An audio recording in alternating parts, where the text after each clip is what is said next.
يعطيكم العافية أحبائي. اليوم رح نتعلم كيف نعمل الصفوف على طريقتي. أول شي بندهن الصينية بالطحينة كرمال ما تلزق.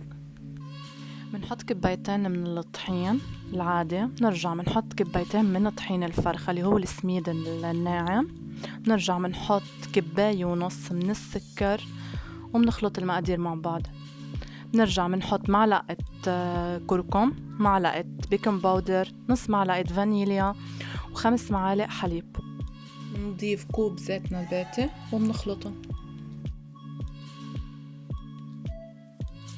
نرجع بنضيف كبايتين مي، يعني بنرجع بنخلطهم.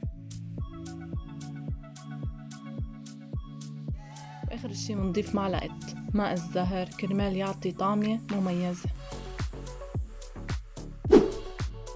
بنجيب الصينية اللي دهناها بالطحينة وبنفضي المكونات بقلبها.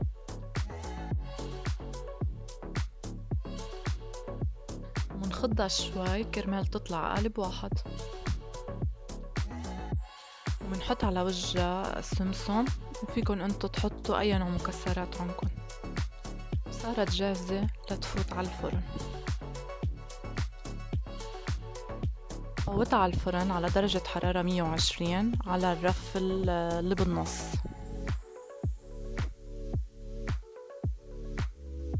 هنا بهالحالة بنكون محميين الفرن قبل ب10 دقايق من عملية التحضير. منغطيها لحتى تضلها محافظة على طراوتها.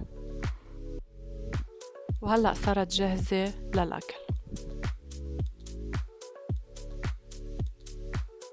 إن شاء الله يكون عجبكم الفيديو، ما تنسوا الاشتراك بالقناة.